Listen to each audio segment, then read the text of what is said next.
right, Sports Circle Nation, welcome back once again. It's your host, the G-Man, as we continue with our team-by-team NFL draft review. Today we're going to talk about the Tampa Bay Buccaneers.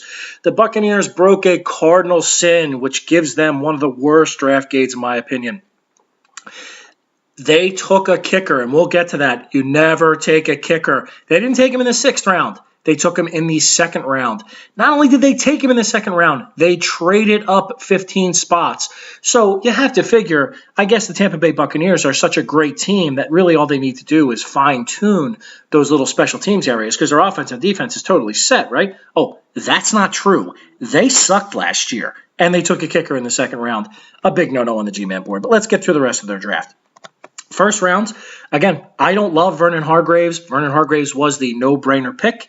People had him as a top 10 pick. He lasted where he lasted. They went corner. They desperately need a corner. So I understand the pick if I don't love it. Next pick was Noah Spence, another player. Going to provide pass rush off the edge. Hopefully he's past his immaturity issues in college. I think he's going to do a great job.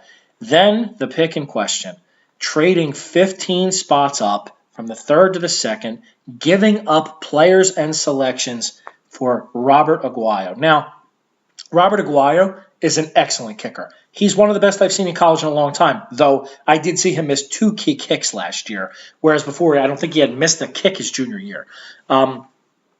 I don't get it. I don't know why you take a kicker in the 2nd round. Unless they thought there were 5 teams clamoring to take him in the 3rd round, no one else took a kicker or a punter until the 6th round. So they missed by at least 3 rounds on Aguayo and gave up picks in the process. Horrible, horrible selection. You can't do that when you're a shitty team like the Buccaneers, unless you want to continue to be a shitty team, and I guess that's what they're trying to do. They had no 3rd round selection because of that. They take Ryan Smith in the 4th round. To me, nothing to speak of. They need a corner. I don't necessarily love Smith.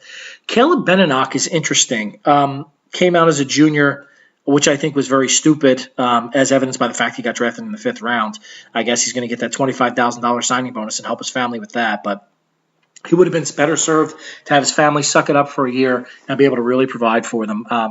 Again, I hope he does well. I had him listed as somebody who wouldn't do as well as experts expected, but if he went in the 5th round, I think that's decent value. So hopefully the kid does okay.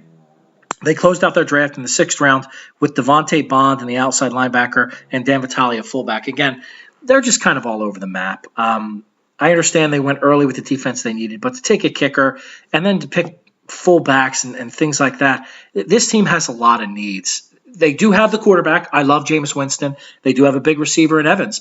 If they're going to keep the muscle hamster long term, I think their offense is in pretty good shape. Benenoch should help their offense as well, their offensive line.